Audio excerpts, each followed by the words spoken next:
நண்பர்களே, உங்க எல்லாரையும் ஜோ டாக் சேனலுக்கு வரவேற்கிறேன்.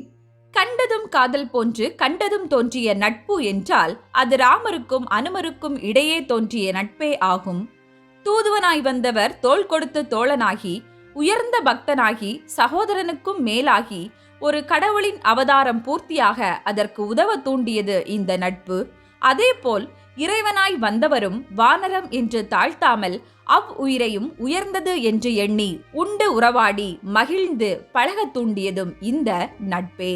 உண்மையில் ராமாயணத்தில் அனுமரின் அறிமுகத்திற்கு பின்னரே ராமருக்கும் சரி சீதைக்கும் சரி நல்ல செய்திகள் கிடைக்க துவங்கின. இப்படியான இந்த அழியா நட்பு தோன்ற காரணமான ராம அனுமரின் முதல் சந்திப்பையும் அன்று அவர்கள் தங்களுக்குள் ஏற்படுத்தி கொண்ட உணர்வுகளையும் நாம இன்னைக்கு இந்த பதிவுல கேட்கலாம். கதைக்குள் பயணிக்கலாம். நான் உங்கள் ஜோ. ராவணனால் கடத்தப்பட்ட சீதையை தேடி அலைந்த ராம லட்சுமணர்கள் தலையற்ற கபந்த அரக்கனும் சபரியம்மையும் சொல்லியதற்கு இணங்க வானர இனத் தலைவன் சுக்ரீவனின் உதவியை நாடி ருஷ்யமலை அடிவார காட்டில் பயணித்துக் கொண்டு இருந்தனர். அதே சமயம் தூரத்தில் இருந்து அப்படி கையில் வில்லேந்தி வந்து கொண்டிருக்கும் அவர்களை பார்த்த சுக்ரீவரோ சந்தேகம் கொண்டார். ஆம், அவர் ராஜ்யத்திலிருந்து துரத்தப்பட்ட நாம் வாலியால் கண்டுபிடிக்க முடியாத மலை ஒன்றில் ஒளிந்திருக்கிறோம். ஒருவேளை இங்கு இப்படி மர உரி தரித்து மாறுவேடத்தில் தெரியும் இவர்கள் வாலியால் அனுப்பப்பட்ட ஆட்களாய் இருக்குமோ, நம்மையெல்லாம் கொல்லதான் இவர்கள் வருகிறார்களோ என்று எண்ணி பயந்த அவர் தன் வானர சகாக்களோடு மரத்திற்கு மரம் தாவி மற்றொரு மலை சிகரத்தை அடைந்து குழுவாய் கூடினார். அப்போது சுக்ரீவர் தன் அமைச்சராம் அனுமரை பார்த்து, பார்த்தீரா வாயுபுத்திரரே, துஷ்டவானான வாலி மனிதர்களில் சிறந்த சிலரை நமக்கு எதிராக இங்கு அனுப்பியிருக்கிறார். நீண்ட கரங்களும் அகன்ற விழிகளும் வில் வாழ் ஆகியவற்றை தரித்த இவர்களை கண்டால் எவருக்குத்தான் பயம் வராது? உண்மையில் இவர்கள் நம்பிக்கையானவர்களா, இல்லை தகுந்த சமயத்தில் நம்மை தாக்க வந்தவர்களா என எப்படி அறிவது என்றார். அதற்கு அனுமரோ, மன்னா, வாலியை முன்னிறுத்தியான இந்த கலக்கத்தை விடுவீராக. மனதை நிலைப்படுத்தும் இந்த ரிஷ்யமுக மலையில் வாலியின் மூலம் பயம் உண்டாகாது என்றார். இருந்தும் சுக்ரீவரால் அந்த அச்சத்தை அகற்ற முடியவில்லை. ஆகவே அவர் அனுமரிடம், வீரனே, தாம் தனியாக சென்று இருவரின் நடத்தையை கவனியும், இவர்கள் சுத்த ஆன்மா கொண்டவர்களா என்பதை கண்டறியும். நல்லவர்கள் என்றால் நம்மீது நம்பிக்கையை அவர்களுக்கு ஏற்படுத்தும். அதற்கு நீர் இந்த வானர ரூபம் விடுத்து வேறொரு ரூபம் தாங்கிச் செல்லும் என்றார். அவ்வாறே அனுமரும் தன் மன்னனின் அந்த கட்டளையை ஏற்று உண்மையை அறியும் பொருட்டு தன் வடிவை ஒரு அந்தண மாணவன் போல் மாற்றிக்கொண்டு நீல மலை போன்ற தன் உருவை குறுக்கிக் கொண்டு ராம லட்சுமணர்கள் தெரியும் காட்டை அணுகினார். அங்கு வில்லேந்தி வரும் தவசிகளாகிய அவர்களை மறைந்து நின்று ஆராய்ந்த அனுமர் தன் மனதிலே, யார் இவர்கள்? பார்க்க தேவ அம்சம் கொண்டவர்களாக தெரிகிறார்களே. ஒருவேளை தேவர்களுக்கெல்லாம் தலைவராம் மும்மூர்த்திகள் தான் இவர்களா?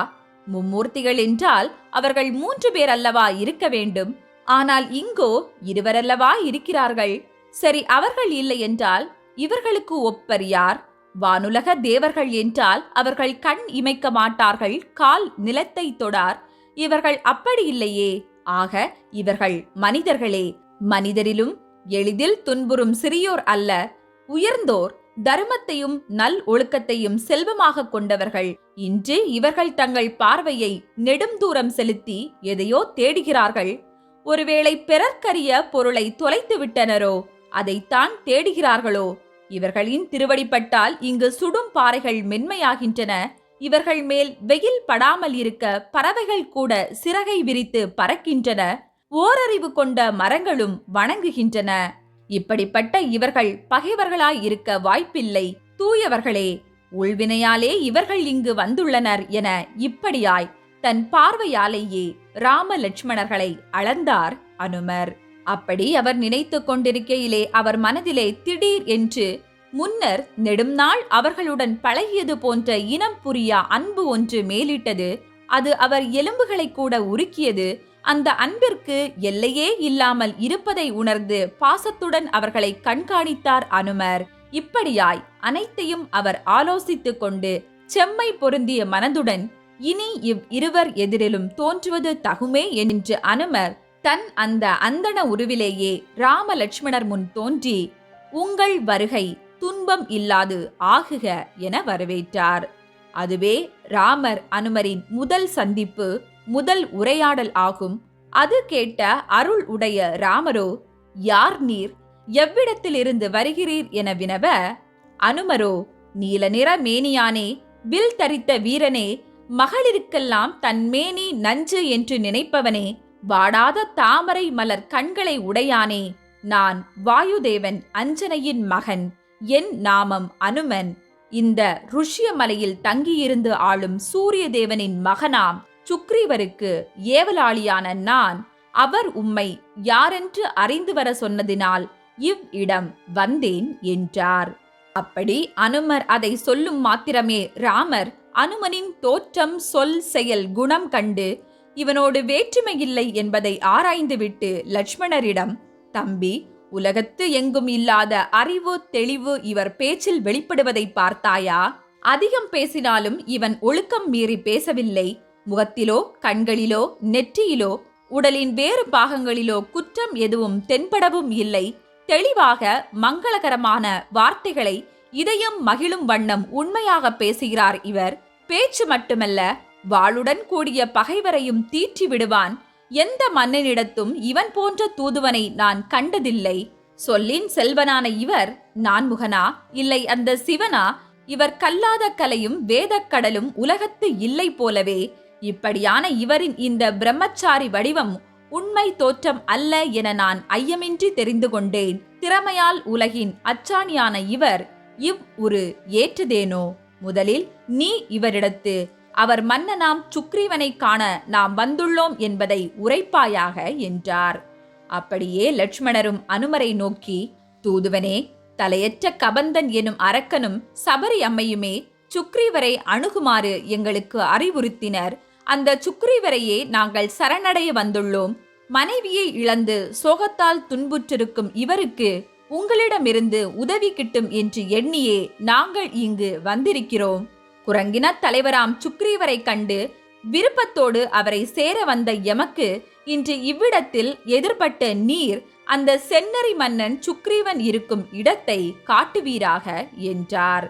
உடனே அனுமரோ மனதிலே மகிழ்ச்சி அடைந்து, இந்த இருவரின் உதவியால் சுக்ரீவர் மீண்டும் மன்னராவது உறுதியே என்று எண்ணிக்கொண்டு அவர்களிடம், எல்லையில்லா விரிந்து கிடக்கும் இந்த பூமியை தாங்கும் மலை போன்ற தோள்களை உடைய வீரர்களே, உங்களை ஒத்து விளங்கும் அந்த சுக்ரீவரை நீங்கள் காண அணுகி இங்கு வந்தீர்கள் என்றால் அது யாம் செய்த தவமே.